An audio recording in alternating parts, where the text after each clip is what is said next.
राधे राधे। संतान सप्तमी व्रत की कथा। एक दिन महाराज युधिष्ठिर ने भगवान से कहा, हे प्रभु, कोई ऐसा उत्तम व्रत बतलाइए जिसके प्रभाव से मनुष्यों के अनेकों सांसारिक क्लेश दुख दूर होकर वे पुत्र एवं पुत्रवान हो जाएं। यह सुनकर भगवान बोले, हे राजन, तुमने बड़ा ही उत्तम प्रश्न किया है। मैं तुमको एक पौराणिक इतिहास सुनाता हूँ, ध्यानपूर्वक सुनो। एक समय लोमस ऋषि ब्रजराज की मथुरापुरी में वासुदेव देवकी के घर गए। ऋषिराज को आया हुआ देख करके दोनों अत्यंत प्रसन्न हुए तथा उनको उत्तम आसन पर बैठाकर उनका अनेक प्रकार से बंधन और सत्कार किया।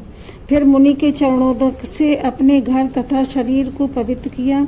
वह प्रसन्न होकर उनको कथा सुनाने लगे। कथा के कहते लोमस ने कहा कि हे देवकी, दुष्ट दुराचारी पापी कंस ने तुम्हारे कई पुत्र मार डाले हैं, जिसके कारण तुम्हारा मन अत्यंत दुखी है। इसी प्रकार राजा नहुस की पत्नी चंद्रमुखी भी दुखी रहा करती थी। उसने संतान सप्तमी का व्रत विधि विधान सहित किया, जिसके प्रताप से उनको संतान का सुख प्राप्त हुआ। यह सुनकर देवकी ने हाथ जोड़कर मुनि से कहा, हे ऋषिराज, कृपा करके रानी चंद्रमुखी की संपूर्ण वृत्तांत तथा इस व्रत का विस्तार सहित मुझे बतलाइए, जिससे मैं इस दुख से छुटकारा पाऊँ। लोमस ऋषि ने कहा कि हे देवकी, अयोध्या के राजा नहुस थे। उनकी पत्नी चंद्रमुखी अत्यंत सुंदर थी। उनके नगर में विष्णुगुप्त नाम का एक ब्राह्मण रहता था। उसकी स्त्री का नाम भद्रमुखी था। वह भी अत्यंत रूपवती सुंदरी थी। रानी और ब्राह्मणी में अत्यंत प्रेम था। एक दिन वे दोनों सरयू नदी में स्नान करने के लिए गईं। वहां उन्होंने देखा कि अन्य बहुत सी स्त्रियां सरयू नदी में स्नान करके निर्मल वस्त्र पहनकर मंडप में शंकर एवं पार्वती जी की मूर्ति स्थापित करके पूजा कर रही थी। रानी और ब्राह्मणी ने यह देखकर उन स्त्रियों से पूछा कि बहनों, तुम यह किस देवता का और किस कारण से पूजन व्रत आदि कर रही हो? यह सुन स्त्रियों ने कहा कि हम संतान सप्तमी का व्रत कर रही हैं और हमने शिव और पार्वती जी का पूजन चंदन, अक्षत आदि से षोडशोपचार विधि से किया है। यह सब इस पुनीत व्रत का विधान है। यह सुनकर रानी और ब्राह्मणी ने भी इस व्रत के करने का मन ही मन संकल्प लिया और घर वापस लौट आई। ब्राह्मणी भद्रमुखी तो इस व्रत को नियम पूर्वक करती रही, किंतु रानी चंद्रमुखी राजमद के कारण कभी इस व्रत को करती और कभी ना करती, कभी भूल हो जाती। कुछ समय बाद दोनों मर गईं और दूसरे जन्म में रानी बंदरिया और ब्राह्मणी ने मुर्गी की योनि पाई। परंतु ब्राह्मणी मुर्गी की योनि में भी कुछ नहीं भूली और भगवान शंकर तथा माता पार्वती जी का ध्यान करती रही।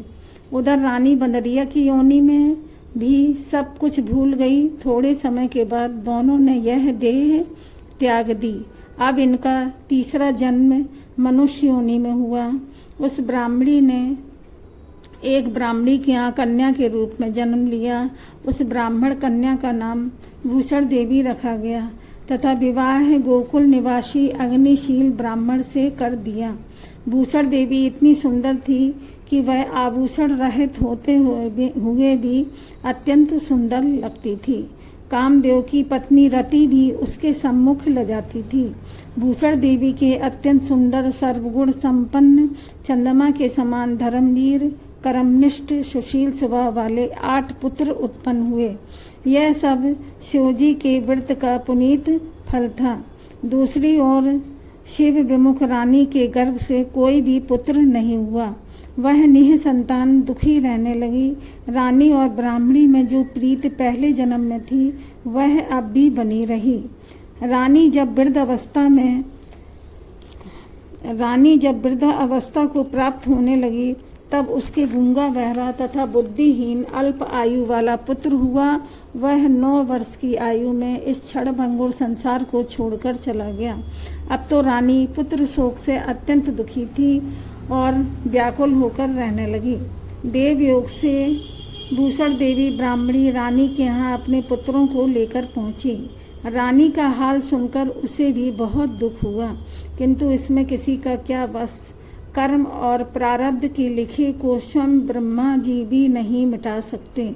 रानी कर्मच्युत भी थी, इसी कारण उसे दुख भोगना पड़ा। इधर रानी पंडितानी के इस वैभव और 8 पुत्रों को देखकर उससे मन में ईर्ष्या करने लगी तथा उसके मन में पाप उत्पन्न हुआ। उस ब्राह्मणी ने रानी का संताप दूर करके निर्मित अपने 8 पुत्र रानी के पास छोड़ दिए। रानी ने पाप के वशीभूत होकर उन ब्राह्मणी पुत्रों की हत्या करने का विचार से लड्डू में जहर मिलाकर उसको खिला दिया। लड्डू में जहर मिलाकर उन बच्चों को खिला दिया, परंतु भगवान शंकर की कृपा से एक भी बालक की मृत्यु नहीं हुई। यह देखकर तो रानी अत्यंत ही आश्चर्यचकित हो गई और इस रहस्य का पता लगाने की मन में ठान ली। भगवान की पूजा से निर्वत होकर जब भूषण देवी आई तो रानी ने उससे कहा कि मैंने तेरे पुत्रों को मारने के लिए इनको जहर मिलाकर लड्डू खिला दिया, किंतु इनमें से एक भी नहीं मरा। तूने कौन सा दान पुण्य व्रत किया है जिसके कारण तेरे यह पुत्र नहीं मरे और तू नित नए सुख भोग रही है। तेरा बड़ा सौभाग्य है। इनका भेद तू मुझसे निष्कपट होकर समझा, मैं तेरी बड़ी ऋणी रहूंगी।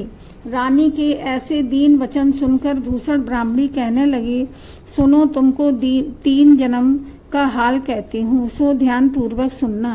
पहले जन्म में तुम राजा नहुस की पत्नी थी और तुम्हारा नाम चंद्रमुखी था और मेरा भद्रमुखी था और ब्राह्मणी थी।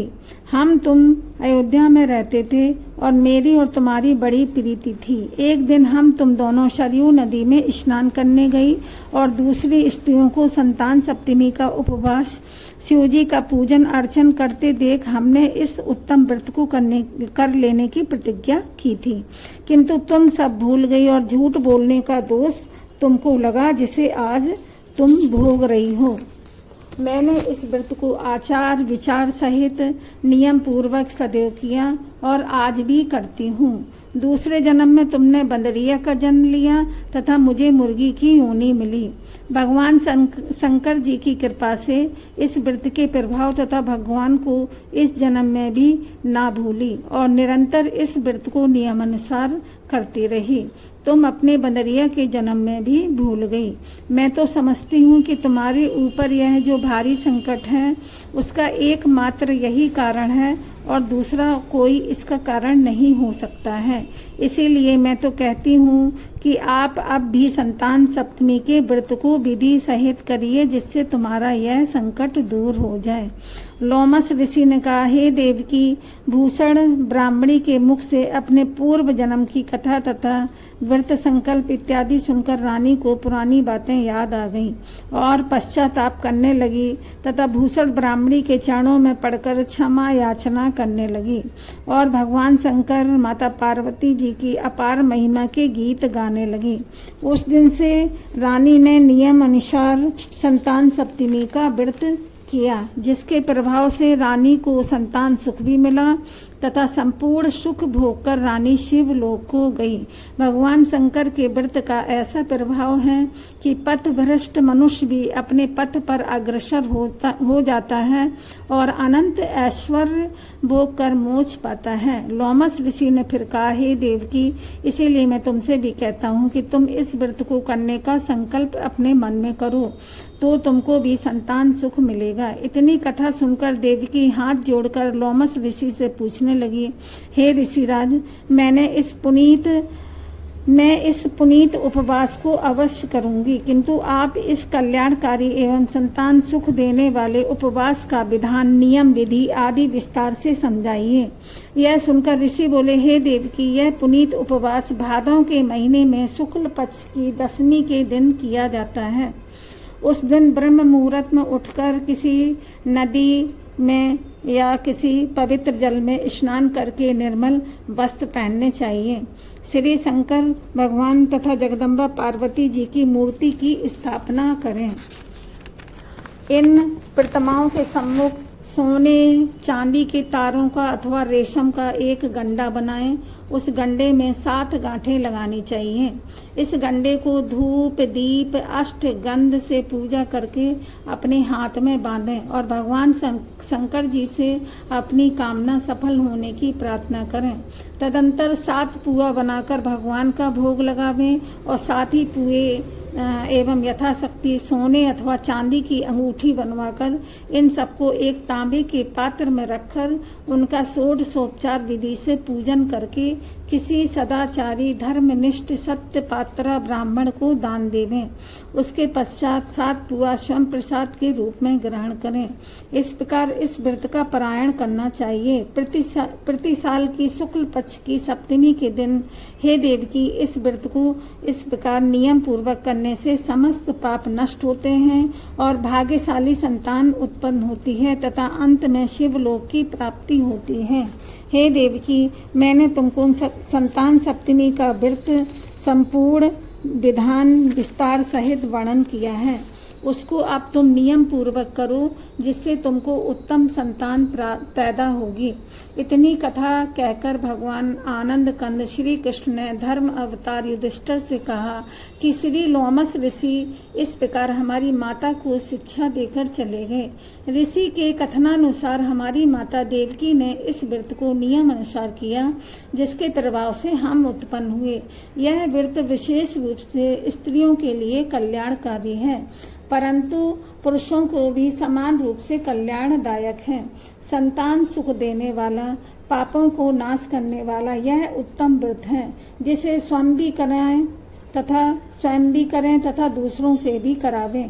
नियम पूर्वक जो कोई इस व्रत को करता है और भगवान शंकर एवं माता पार्वती जी की सच्चे मन से आराधना करता है निश्चय ही अमर पद पैदा करके अंत में शिवलोक को जाता है। बोलो शंकर भगवान की जय, माता पार्वती मैया की जय, गणपति बप्पा की जय। इसके बाद शिव जी की आरती करेंगे और माता रानी की भी आरती करेंगे और गणपति बप्पा की भी आरती की जाएगी। राधे राधे।